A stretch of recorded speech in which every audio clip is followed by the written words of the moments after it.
네, 우리 진도를 또 계속 나가보겠습니다. 성령께서 현실에서 이렇게 일하시던 걸 우리가 가지고 있는 성경에서 가만히 놓고 보니까 생각보다 성령님이 그렇게 정말 우리가 생각하는 정도 수준이 아니에요. 이렇게 얼기설기 구멍숭숭 이런 식으로 계획하시는 분도 아니고 그냥 되는 상황 봐서 그냥 끌어가시는 분도 아니시고 그냥 모든 게 좋사오니 하고 다 해쳐 모여라 해가지고 이렇게 하시는 분도 아니고 확실하게 하시더라. 그러니까 진짜 그 메이커를 보면 그 품질이 우리가 안 보고도 믿잖아요. 그것처럼 하나님이 만드시면 하나님이 일하시면 그러니까 하나님 차원에서 하시는 것은 이렇게 다르다. 교회도 하나님의 소유기 때문에 하나님이 일하시는 것이 100% 맞는데 자 그러면 어떻게 할래? 그러면 우리는 어떻게 해야 될 거냐? 그냥 순종입니다. 순종. 그분이 모든 권한을 갖고 있고 하실 일이 다 이 그분이 주도적으로 하기 때문에 순종하면 돼요. 그래서 오늘 2부 이 시간에는 교회 본부는 순종이에요. 성령 하나님에게 순종하시는 거죠. 영이신 하나님의 일하시는 하나님에게 순종하는 거예요. 그래서 전체적으로 순종을 해야 된다. 전체적으로 순종하는 것과 개인적으로 순종하는 것을 두 가지로 이렇게 나눠서 보면 1장 14절 사도행전 1장 14절에 보면 여기 보면 전체죠. 이제 처음에 이제 예루살렘 교회가 시작될 때 여자들과 예수의 모친 마리아와 예수의 아우들과 그리고 더불어 마음을 같이 저녁 기도에 힘썼다. 그러니까 12제자들이 여기 더 들어가 있는데 11명이겠죠. 이 시점에서는. 11명의 제자들과 요게 아주 측근들이죠. 이 측근들이 모여서 마음을 같이 했다. 마음을 같이 해서 저녁 기도에 힘썼다.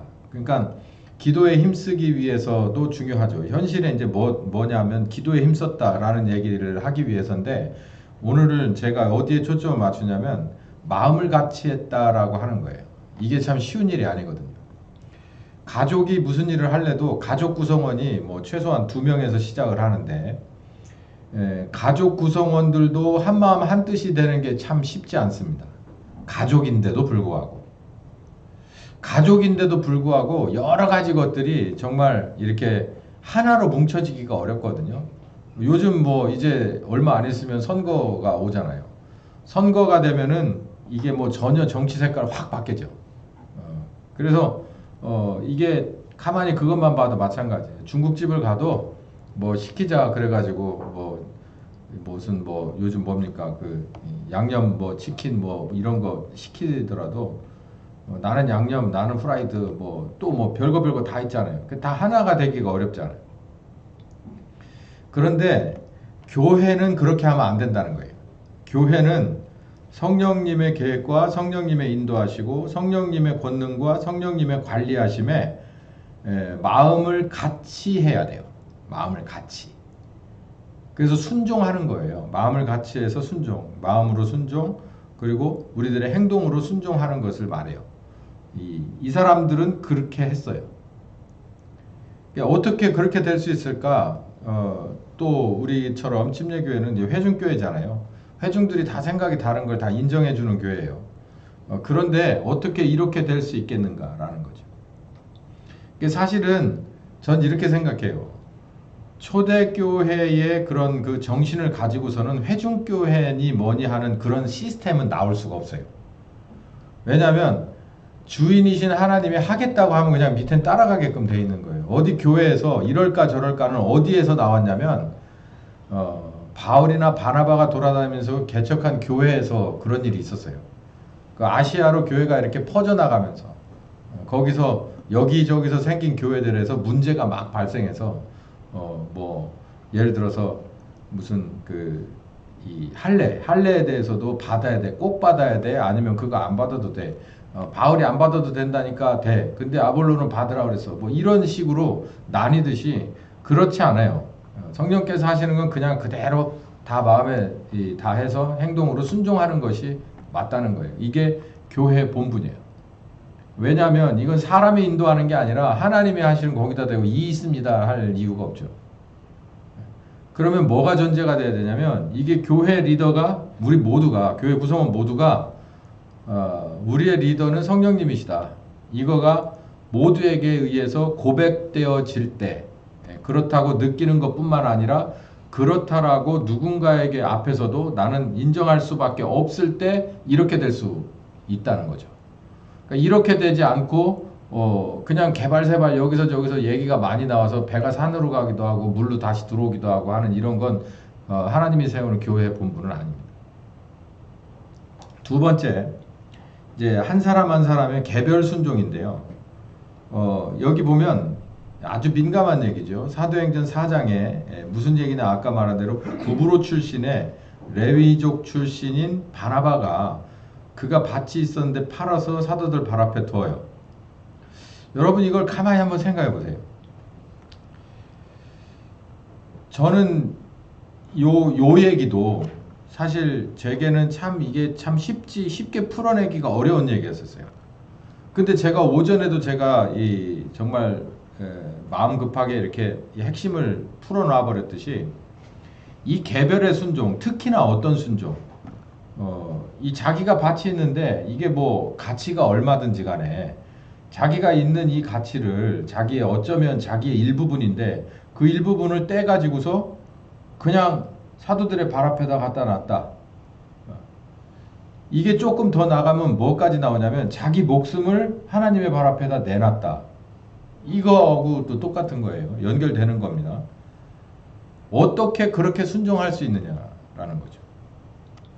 이유는 한 가지예요. 그래서 예수님이 제자들에게 명했을 때 니네 예루살렘에 가서 성령님 오셔가지고 이렇게 교회 할 테니까 니네 진용을 짜가지고 이렇게 있어라고 하지 않았어요. 성령님을 기다리면서 있으라고 그랬어요. 그러니까 성령님 기다리면서 있는데 이 사람들이 한 게 뭐냐면 마음을 같이 해서 전혀 기도에 힘썼다. 그리고 이제 이 사도 중에 한 사람을 공석된 그 가룟 유다의 자리를 뽑는 이런 일을 하고 있었다. 이제 이 성경은 이렇게 말씀하고 있지만 사실 이 사람들의 중심 가운데는 뭐가 있냐면은 더불어 마음을 같이 어떤 마음으로 예루살렘과 유다와 사마리아와 땅끝까지 추수하러 가자고 하면 끝까지 가겠다라고 하는 그 결심을 가지고 마음을 같이 했다라고 보면 됩니다. 왜냐하면 이 사람들이 그 뒤에 그렇게 했으니까. 이제 오늘 뒤에 그 얘기가 다 나와요. 그러니까 이 얘기는 늘 말씀드리듯이 하나님 앞에 자기를 다 드린 사람들이라는 거예요. 이 사람들은. 그러니까 이 구브로 출신 레위족의 이 바나바도 어떤 사람이냐면 그 첫 번 교회의 첫 번 신자들처럼 이 안에서 자기를 들여버린 사람이기 때문에 뭐 할 수 있었냐면 이 밭을 팔을 수가 있었어요. 이런 거죠. 하나님이 그런 거예요. 야, 네가 진짜 네 모든 것을 다 나한테 드렸냐? 그러면 아이 그럼요. 왜 그렇게 했어? 나 자체가 당신 거잖아요. 난 죄인인데 당신의 아들의 십자가에 그 죽으신 대속의 은혜로 내가 이렇게까지 은혜를 입었으니 그리고 앞으로 하나님의 나라에 가게 됐으니 죄인의 딱지를 벗었으니 이 얼마나 감사한 일입니까? 이제는 나는 이제 죽었고 나는 당신 겁니다. 우리 이론으로 그게 성립이 되잖아요. 그렇게 해서 진짜로 드려버린 사람인 거예요. 그럼 그렇게 해서 드릴 때 뭐까지 같이 따라 들어가게 되냐면 나하고 여지까지 파생되어 있는 모든 것이 같이 들어가는 거예요. 그러니까 예를 들면 가장 쉽게 떨어지지 않는 게 누가복음 14장에 제자를 위한 십자가의 요건이 있잖아요. 그 요건 중에서 형제자매 부모 뭐 다 그 미워해야 된다는 그 얘기가 들어가는 게 내가 하나님 앞에 나를 송두리째 드릴 때는 나 하나 단독으로 드리는 게 아니에요. 그렇다고 해서 내가 내 자식들까지 다 드리고 그럴 만한 권리는 없지만 뭐까지 드리는 거냐면 내가 내 자녀에 대한 소유권 주장을 안 하는 거예요. 내가 나에 대한 소유권 주장을 안 한다는 말 안에는 내가 내 자녀에 대한 그 연결된 그 모든 것에 관한 소유권이나 내 지위권을 다 포기하는 거예요. 누구한테 드려요? 하나님 앞에 다 드리는 거예요. 그리고 내가 가지고 있는 주머니나 내가 가지고 있는 그 모든 것도 다 소유권을 포기하는 거예요. 이게 내 게 아니라 당신 거라는 거예요. 근데 사실 이론입니다만 이론은 모든 게 다 하나님 거예요. 죽다 살아난 사람이 있다 칩시다. 죽다 살아난 사람은 가만히 생각해 보세요. 내가 정말 죽을 지경이었어. 하나님 나라를 살려주시면 당신을 위한 모든 거 다 합니다. 이렇게 얘기를 하고서 하나님이 살려줬어요. 성경에 보면 그런 사람들 많잖아요. 그리고 나서는 이제 가만히 생각해 보는 거예요. 이제 내 보따리를 내놔라 라고 하기 전에 가만히 생각해 보는 거예요. 이론적으로 정직하게 생각할 때 진짜 나는 그 상황에서 하나님이 손잡지 않았으면 난 죽었어. 그러면 내가 가진 모든 것이 무슨 소용이 있어? 그냥 한 번에 다 쓰레기통으로 가고 남 좋은 일 시켜버리는 거 많은 거잖아요. 근데 내가 하나님이 나를 손잡아줘서 이렇게 세워주셨으면 약속대로 뭐 해야 되는 게 이론입니까? 모든 거 다 드리는 거죠. 나도 드리고 내 모든 유무영관의 소유권은 다 당신 것입니다. 라고 되는 거예요. 이게 아주 철저하게 돼야 되는 게 이론인데 잘 안 되는 상황이 있을 수 있지만 여기서 이 사람들은 그렇게 드린 거예요.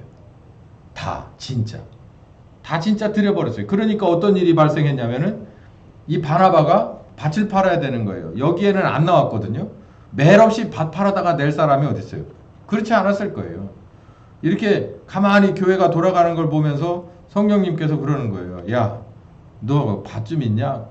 그거 다 드렸죠. 그것 좀 가져다 여기다 내놔봐라. 그럼 어떻게 해야 돼요? 다 드린 사람은 그냥 갖다 내놓는 거 맞아요. 그러니까 이제 여기서 이 신앙의 질량 차이가 나는 거예요. 질량 차이. 근데 안 되는 건데 되는 척 했다가는 그냥 일단 누가 싫어하느냐면 하나님이 싫어해요. 그거. 안 봐도 그거. 아까 제가 오전에 말씀드렸죠. 이 사도행전 4장 37절이 끝절인데 이렇게 해서 밭 앞에 뒀다. 그리고 나서 이게 뭐 칭송을 받았네, 어쨌네, 뭐 요긴하게 썼네, 안 썼네 이런 얘기 없어요. 그리고서 5장으로 넘어가서 대뜸 누구한테는 아나니아 삽비라 얘기가 딱 나오거든요. 그러니까 누가가 이걸 쓸 때 그 상황을 다 스킵하고서 그 상황을 연결시켜 놓은 거예요. 그래서 하나님이 받으시는 재물은 이런 식이다 라는 거죠. 이거는 하나님이 받으셨어요. 이 구브로 출신의 바나바 거는 받았는데 아나니아하고 삽비라 거는 금액이 얼마나 차이가 났는지 더 많았는지 적었는지 이거 의미 없이 하나님이 봤을 때 이 사람들은 그게 아니야. 이걸 흉내낸 거예요. 그래서 하나님은 그걸 안 받으시려 했지만 이들은 고집했어요. 그러니까 하나님이 커트 쳐버린 거예요. 교회는 순종해야 되는 거예요. 개별적인 순종을 제가 이 어려운 말씀을 끄잡아낸 것은 바로 이겁니다. 하나님의 거예요. 하나님의 거. 이 모든 게 다 하나님의 거예요. 근데 하나님의 거라고 경험이 없고 신앙 고백이 없는 사람은 안 해도 돼요. 그걸 하려고 했다가 문제가 생기는 수가 있어요. 그건 본인도 문제고 하나님도 그걸 의롭다고 하지 않아요. 그리고 그걸 사용하는 교회도 결국은 문제가 돼요. 나중에. 그것 때문에. 그러니까 하나님은 당신의 수중에 들어온 기꺼이 바친 사람들을 인력으로 쓰고 기꺼이 바친 걸 가지고 30배, 60배, 100배, 오병이어의 기적을 내는 거예요. 할렐루야. 예. 여기 그렇게 하는 거예요. 그렇게. 하나님은 부족한 분이 아니에요. 부족한 분이 아니에요. 이 세상을 만들었어요. 유지보수 하세요. 그리고 필요하다면 아들을 보내서 우리를 살릴 수 있을 만한 재원을 마련해요. 그러니 하나님이 원하시는 사역을 하는데 하나님이 뭐가 부족하겠어요? 돈이 부족하겠어요? 뭐가 부족하겠어요? 추수하시려고 하는데 하나님이 필요하다면 그 어떤 것도 문제가 안 돼. 단순히 문제가 된다면 교회와 함께 해야 된다는 게 문제예요. 교회하고 함께 하지 않는다면 이거를 알렉산더 대왕 같은 데다 맡길 수 있겠지. 전 세계를 그냥 훑어버릴 만한 징기스칸이나 이런 데다가 던져줘서 맡길 수도 있겠죠. 교회와 함께하지 않고 총칼과 함께하게 한다면 그런 권력자 리더에게 준다면 정말 쉽게 될 수도 있죠. 하나님 나설 필요도 없을 수도 있어요.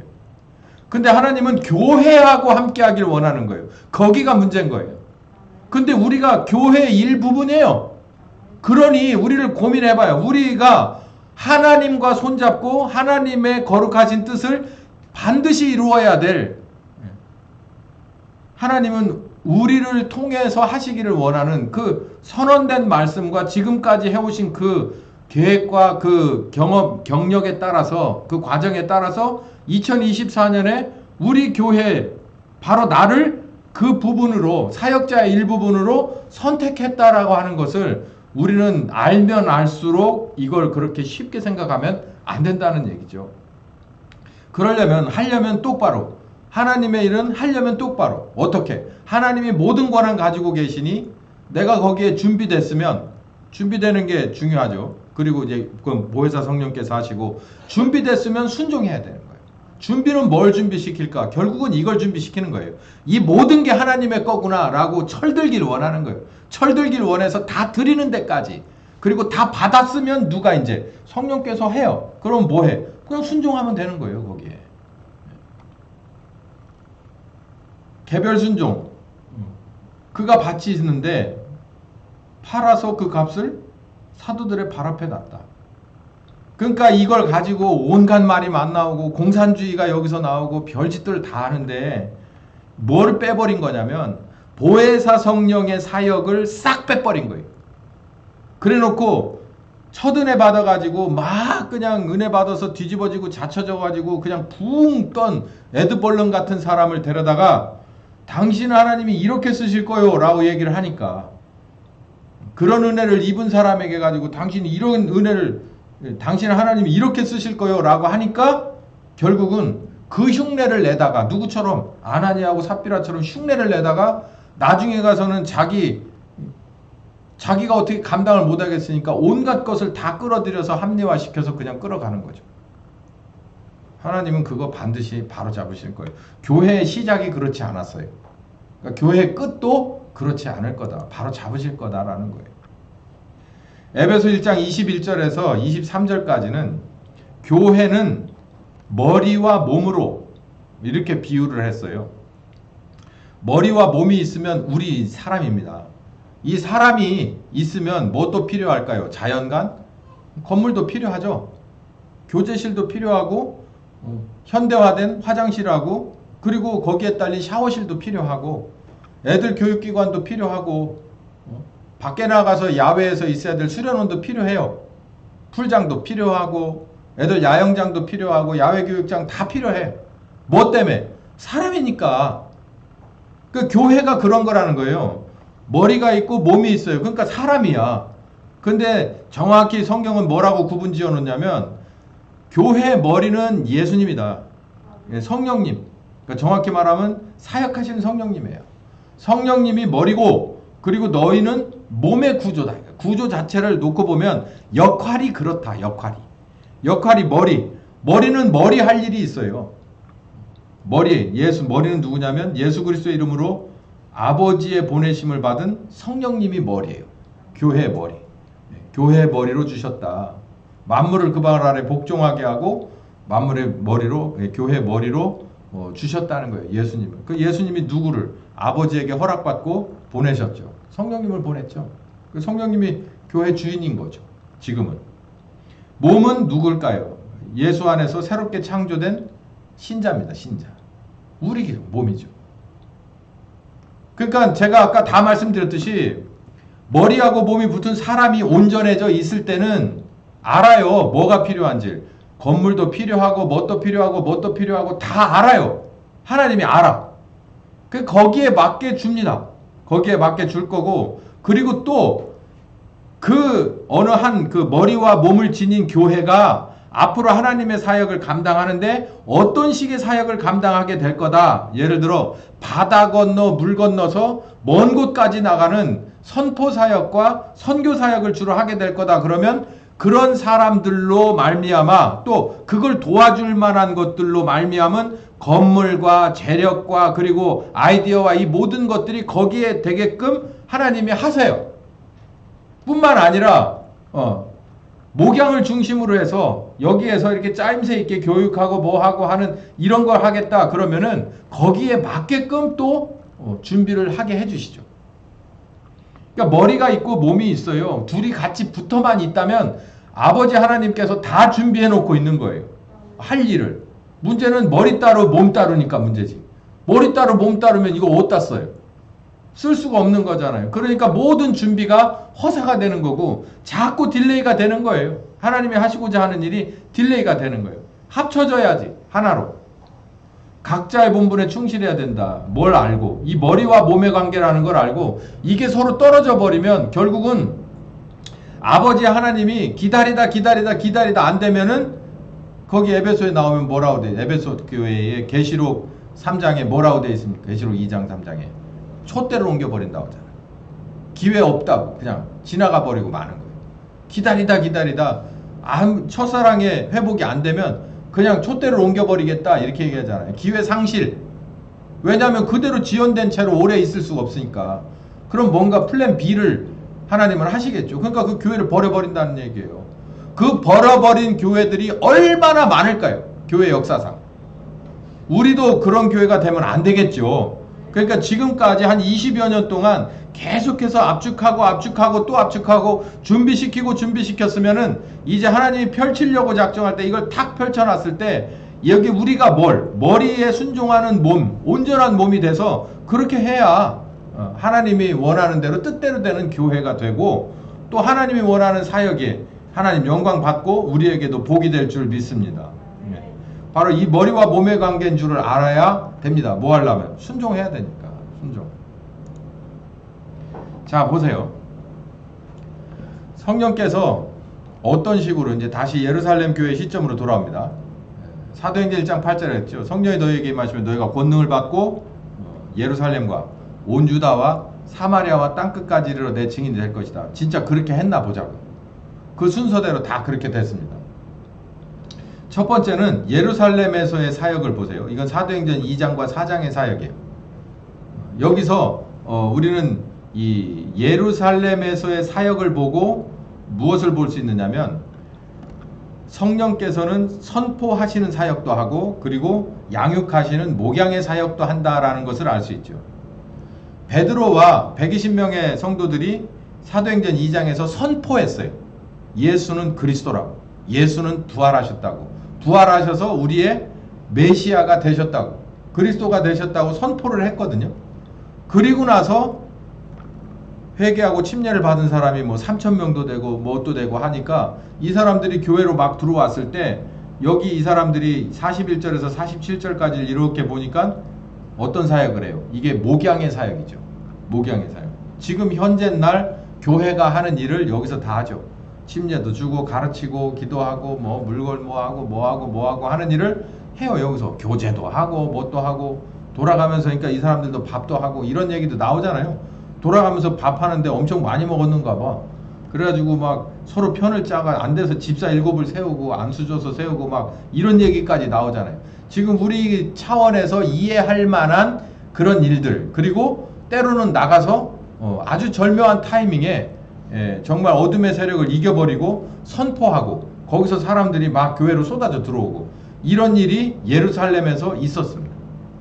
이거 성령께서 주도했다고 제가 지난 시간에 말씀드렸죠.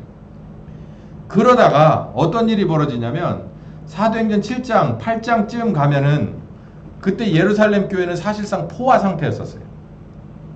오죽했으면 안수집사 7을 뽑자고 얘기했겠냐고. 안수집사 7이라는 건 이런 거예요. 당시에 예루살렘 교회라고 해서 유대인만 전체만 있었던 게 아니라 유대인도 여러 파가 있고요. 레벨에 맞춰 뭐 요즘 보면 교회에서 세리니 뭐니 막 하잖아요. 그래서 색깔 비슷하고 수준 비슷한 사람들끼리 이렇게 엮으려고 하잖아. 왜냐하면 다 섞어버리면 문제가 되니까. 여기서 집사 7명도 그런 사람들이에요. 모든 교인에게 칭송을 받은 일곱 집사예요. 그러니까 웬만한 사람들인데 뭐 할 수 있는 이 안에 들어있는 각양각층의 연령층과 교육 또 뭐 기타 등등의 이 각양각층의 다양한 사람들을 엮어낼 수 있을 만한 리더들 7 종류의 리더를 뽑은 거예요. 하나님이 그 사람들을 뽑으라고 해놓고 사도들이 안수를 줬어요. 그래서 누굴 대표하라고 가서 전체 성도들을 대표하라고 리더하라고. 그래서 그 7이 가서 그 리더를 할 정도. 그러니까 얼마나 촘촘하게 짜여져 있었단 얘기예요. 그러니까는 제가 볼 때 예루살렘 교회는 이제 포화 상태가 된 거죠.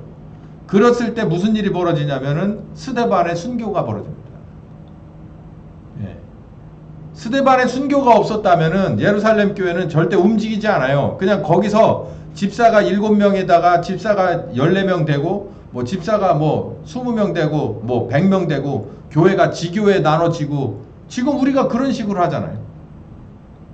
웬만해서 저기가 되면은 떼어가지고 옆에다 세우기도 하고 이런 식으로 하고 안 그러면은 불화가 일어나서 뭐 목사 따라 나가 부목사 따라 나가든지 아니면은 뭐 장로 따라 나가든지 해가지고 그런 일은 뭐 비일비재하잖아요. 입에 올리기도 창피한 일들이 엄청나게 많이 역사와 전통을 가졌잖아요. 근데 여기 보니까 성령님이 하시는 일은 참 재미나요. 예루살렘이 거의 끝났어요. 하실 일이. 그러니까 이제 다음으로 유다로 나가야 되고 사마리아로 나가야 되잖아요.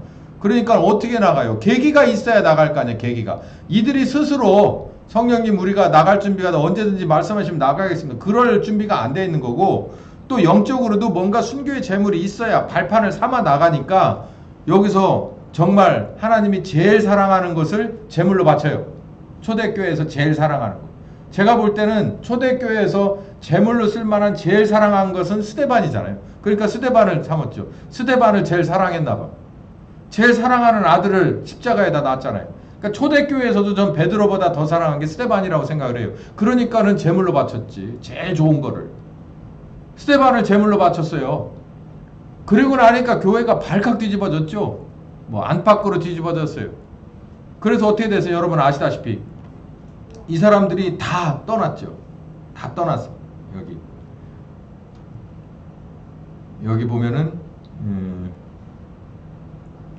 사울이 그 죽임을 당함을 마땅히 여기고 그날에 예루살렘에 있는 교회에 큰 핍박이 나서 사도 외에는 다 유다 사마리아 모든 땅으로 뭐했다?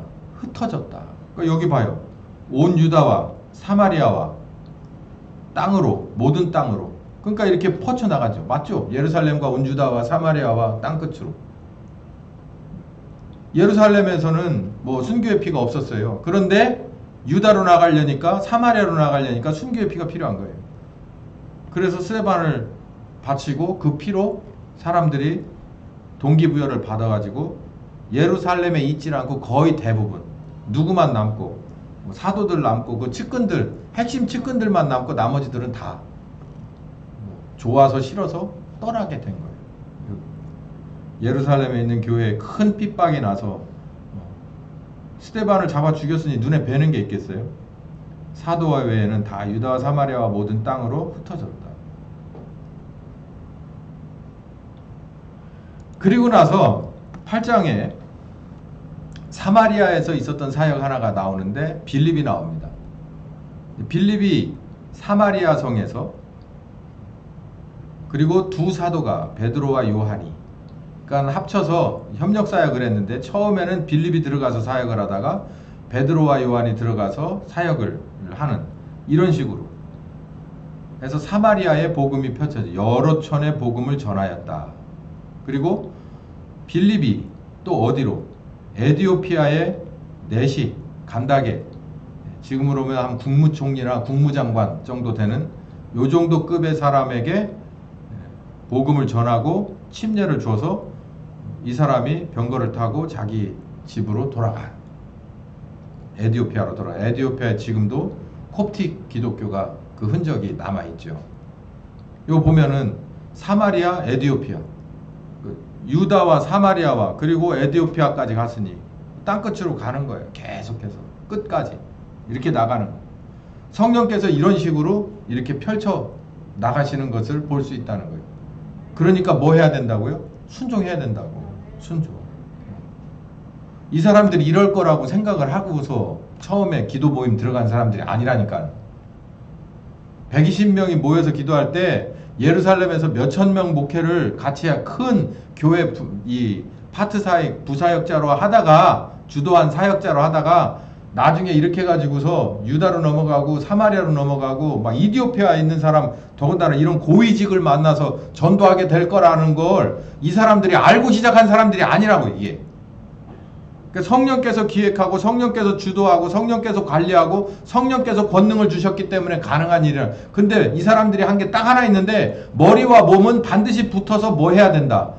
몸은 머리에 순종해야 된다는 거예요. 그것만 하니까 이 사람들이 이렇게 하나님의 뜻을 이루어 간 거라는 걸 말씀드리고자 하는 거예요, 제가. 사도행전 9장으로 넘어갑니다. 스데반을 들여서 누구를 얻냐면 바울을 얻어요. 스데반을 죽인 게 바울입니다. 여기 보면 사울이거든요. 이게 나중에 바뀐 바울인데요. 사울이 그 죽임을, 스데반의 죽임당함을 보고 뭐 했다? 마땅히 여겼다. 이게 여기 보세요. 성 밖에 내치고 돌로 칠세 증인들이 옷을 벗어 사울이라 하는 청년 발 앞에다가 두었다. 그러니까 옷 맡은 자, 이런 옷 맡은 자 사울 이렇게 얘기하거든요. 그게 뭐냐면 내가 니들 여기서 이게 배후 조정자예요. 야 가서 쟤 죽여. 그래 놓고서 막 달려가는 거예요. 그러니까 옷을 다 벗어놓고 가니까 그 옷은 여기다 놓고 가고 니네 빨리 가서 빨리 할 일해. 그러니까 옷 전부 여기다 벗어놓고 그러고 막 개떼처럼 몰려가서 그 짓을 하고 돌아와서 옷을 입고 잘했죠. 그러니까 이쁘다 이쁘다 이쁘다. 이게 지금 누가 한 거냐면 사울이 한 짓이란 얘기예요.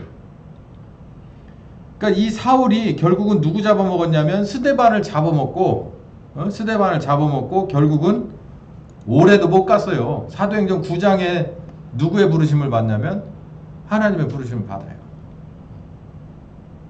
그래서 이제 이 사람이 거기서부터 정말 대단한 사역자로 다시 거듭나기 시작하는 거죠. 그러니까 스데반을 들여서 사울을 거뒀어요. 그러니까 바톤 타치한 거죠. 스데반은 짧게 사역을 하고 바울은 나름대로 길게 사역을 했어요. 많은 사역을 하게 돼요. 근데 스데반을 바쳐 사울을 얻게 됩니다. 그래서 뭐를? 추수. 성령께서 예루살렘을 넘어서 예루살렘까지는 스데반이, 그리고 유다와 사마리아와 땅끝까지는 누가? 바울이.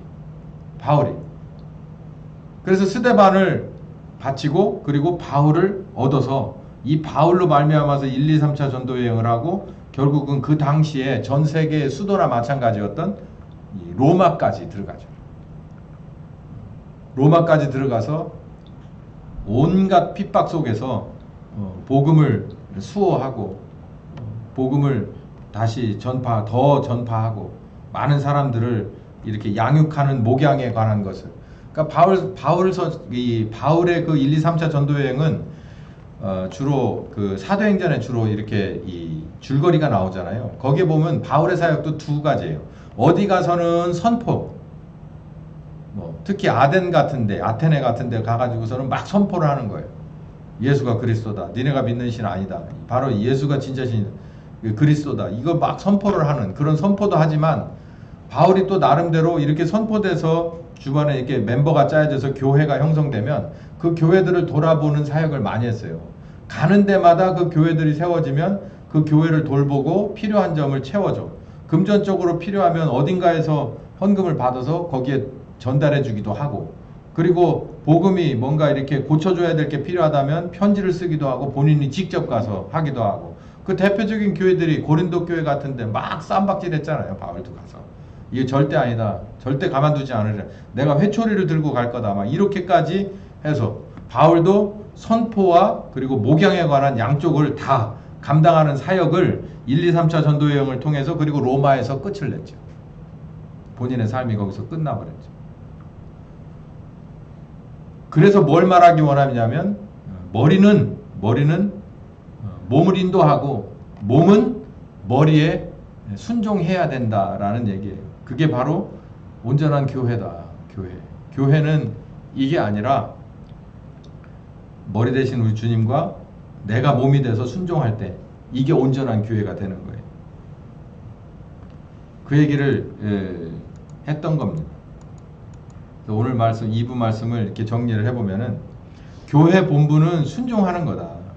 그러니까 이 교회가 이 순종, 성령께서 일하실 때 머리의 역할을 하실 때 몸으로서 순종하게끔을 만들려고, 여기에 적합한 사람을 만들려고 예수님은 십자가에 죽은 은혜로 우리를 거듭나게 하시고, 그리고 성령께서 오셔서 우리를 순종할 수 있을 만한 사람으로 성숙하게 한다는 거예요. 그러니까 그 과정을 반드시 하지 않고서는 순종할 수 없어요. 그러니까 성경 말씀을 보면서 우리는 함정에 빠지는 게 보혜사 성령님에 관한 얘기가 이게 별로 없거든요. 이 안에. 그리고 없을 수밖에 없는 이유는 뭐냐면 보혜사 성령님 얘기를 이 사역하신 오순절 성령님처럼 그렇게 써놓을 수가 없어요. 써놨다고 하면 누구를 우리는 들 수밖에 없냐면 바울을 들 수밖에 없거든요. 그래서 제가 바울의 이 로마서 6장 7장 바울의 로마서를 제가 그냥 못이 박히게 얘기하는 게 바울이 정말 그 내면을 거기에다가 적나라하게 써놨어요. 내가 성령님을 따라가려니까 쉽지 않아. 이런 어려움이 있고 저런 장애물이 있어. 그럴 때 내가 나를 부인하고 성령님을 쫓아갔더니 이렇게 바뀌어지더라. 새 사람이 되더라 라고 하는 얘기는 유일하게 바울만 써놨어요. 그런데 그 누구라도 여기에 그 성경에 나오지 않았지만 그 누구라도 하나님이 인정한 마침표 찍은 검사 필한 사역자들은 반드시 순종할 수 있을 만한 준비를 충분히 성령께서 하셨다는 거예요. 그리고 그 교육을 제대로 받아냈기 때문에 거기까지 가는 거지, 그렇지 않은 모든 것은 순종하는 흉내만 낼 뿐이에요.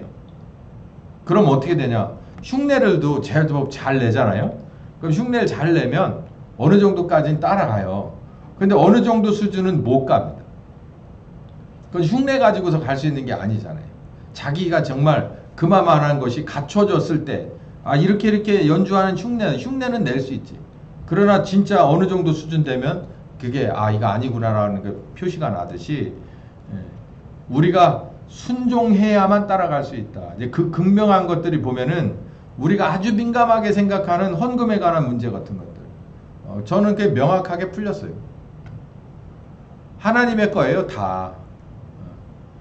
내가 하나님 건데 나하고 연결된 모든 것이, 나 때문에 존재하는 모든 것이, 나에게 의미 있는 모든 것이 하나님 거가 아닐 수 있어요? 내가 하나님 걸로 귀속이 돼버렸는데?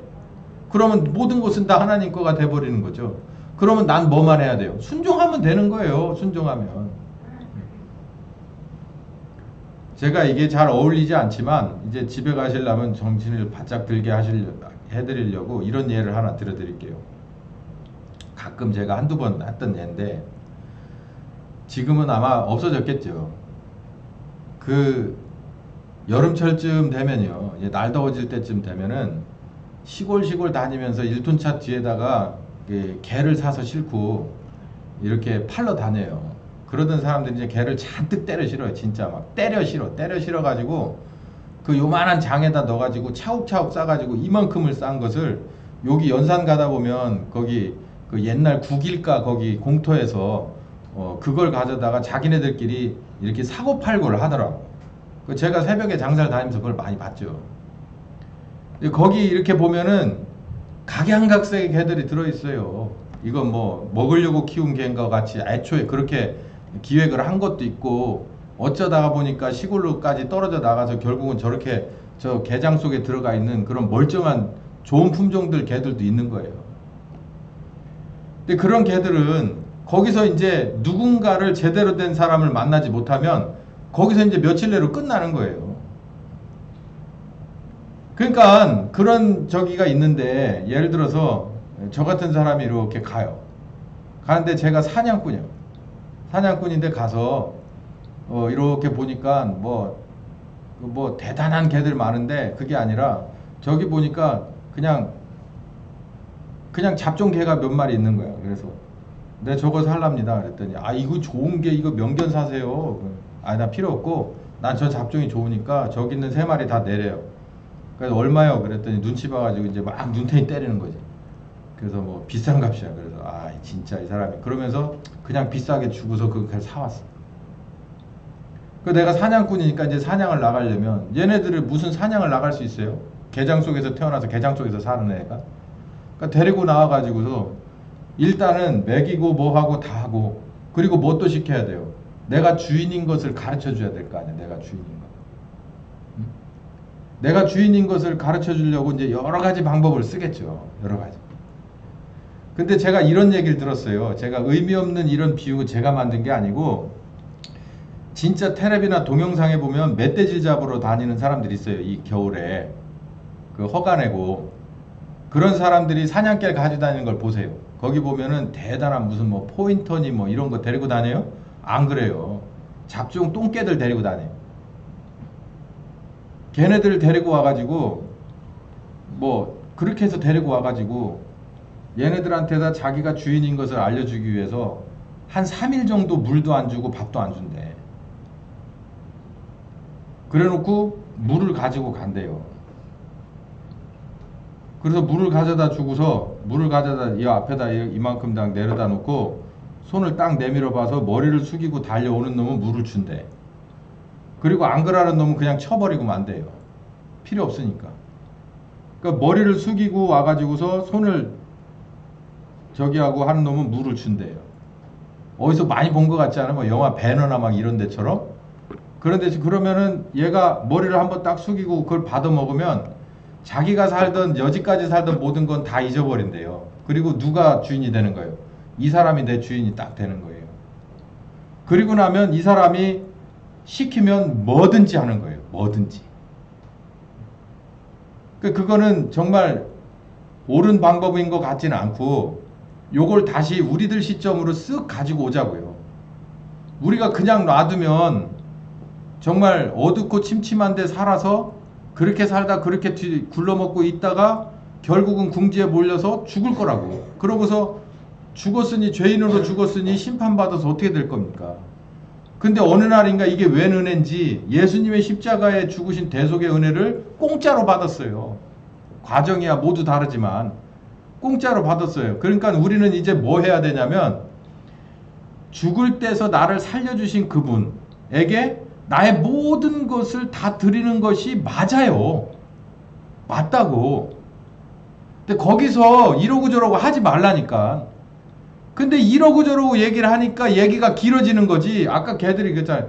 제가 물을 딱 갖다 놓고 내가 네 새 주인인데 먹을래 말래 이렇게 해버리면 쉽게 끝나는 건데 하나님은 그렇게를 안 하네. 그렇게 막 우격다짐으로 안 하고 어떻게 하느냐면 성령님을 보내. 선생님을 보내가지고 자, 내 말 잘 들어. 너 봐봐. 그러면서 성경도 가르쳐주고 삶 속에서 그렇게 신사적으로 하는 거예요. 저 같으면은 물 딱 갖다 놓고서 여기 딱 머리 안 숙이면은 그냥 끝내버렸을 거예요. 근데 하나님은 그렇지 않아. 성령님을 보내. 보혜사 성령님을 보내가지고 가르쳐주고 또 가르쳐주고 또 가르쳐 뭐 할 때까지. 아하, 내가 저 양반한테 정말 모든 걸 다 드리는 것이 합당하구나. 그게 참 이치구나. 그게 도리구나. 그게 염치구나. 이걸 알아갈 때까지 기다리는 거예요. 뭐 주구장창 기다려주진 않아. 기다려줘. 그런 다음에 뭐 하길 바래요? 나는 당신의 겁니다. 라고 머리를 숙이기를 바래. 그때까지 참고 기다리는 거예요. 가르쳐주고. 그러다가 머리를 숙이면 잠깐 기다려. 알았다. 그러고서 좀 기다리고 사냥 날짜를 잡아. 뭐 추수할 사냥 날, 어둠의 세력을 잡아뜨려 버리고 그 밑에 있는 것들을 건져올 만한 그 계획을 세우는 거예요. 오늘 말씀드렸잖아. 그 어마어마한 계획을 하늘과 땅의 모든 기운을 다 봐서 어디가 적재적소고 어디가 약점이고 어디를 공략해야 되는지 어떻게 해야 되는지를 다 계획을 짜서 그 어마어마한 계획에 내가 투입될 줄은 누구도 모르는 거지. 나는 그냥 잡종 똥개 같은 인간이었는데 그분이 어느 날인가 내가 죽을 고비에서 나를 데려다가 나를 이렇게 해서 만들어가지고 뭔가를 하시겠다는데 나는 드렸는 것 뿐인데 이 제자들도 똑같았어요. 나는 그냥 드린 것 뿐이야. 여지까지 받은 은혜로 나를 그냥 드려버린 것 뿐인데 하나님은 이 어마어마한 계획을 세워서 예루살렘에서 유다에서 사마리아에서 땅끝까지 이르러가지고 그때도 지금도 앞으로도 영원히 하나님의 나라에서 이들의 사역과 그리고 따라가는 우리들의 사역은 영원히 기록되고 회자되고 영광거리가 되고 그리고 찬송거리가 되고 우리의 칭찬거리가 되게끔 하시려고 한다는 거예요.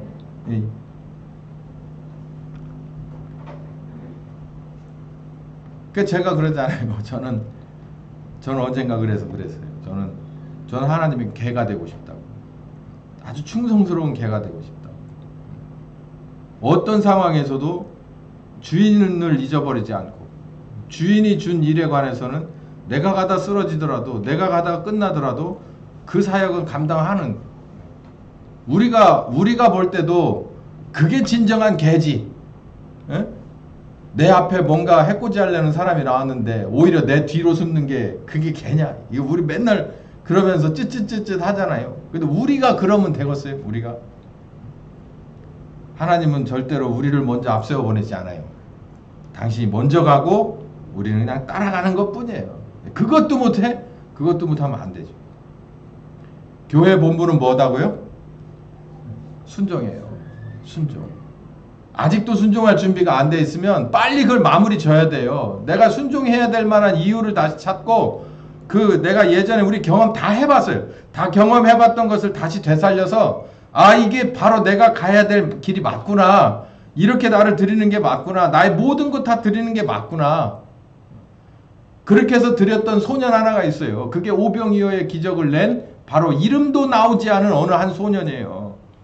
그 어린 소년이 자기를 다 드려버렸어요. 오병이어 가진 거 다 하는 나가 드리는 게 맞구나. 그래가지고 그냥 막 쏘니까는 엄마가 쏴준 게 있는 거예요. 그러니까 이거를 다 나온 거예요.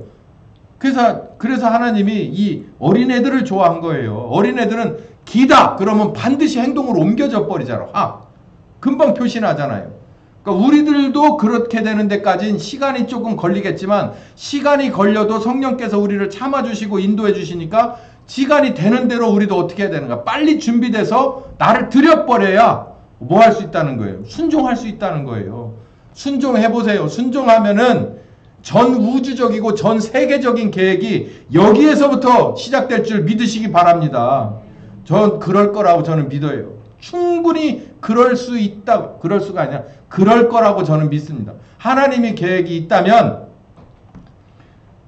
그 어떤 것도 걸림돌이 될 수 없어요. 자, 여기까지 다 가셔서 순종하시는 여러분들, 그래서 하나님과 그리고 이 땅에서 다 영광 돌려드리고 복된 여러분들 다 되시길 예수님의 이름으로 축원합니다. 귀하신 주님, 여기까지 가는 새 일이 이루어질 줄을 믿습니다. 세상이 어두워져 가고 있는데 어서 속히 빛을 세우시려고 하고 혼란한 곳에 소금을 뿌려 잠재우시려 하는 하나님의 계획이 분명히 계실 줄을 믿습니다. 이 계획 하에 우리는 속히 준비될 것 준비되고, 드려질 것 드려지고, 바쳐질 것 바쳐져서 하나님의 체크 다 받고, 그리고 하나님이 원할 때 일어서라 라고 할 때, 이제는 여기에 세워서 빛을 발하라고 할 때, 여기에 들어가서 명명백백하게 상황을 정리해라고 할 때 할 수 있을 만한 우리 모두가 되게 하여 주시옵소서. 예수님의 이름으로 기도했습니다. 아멘.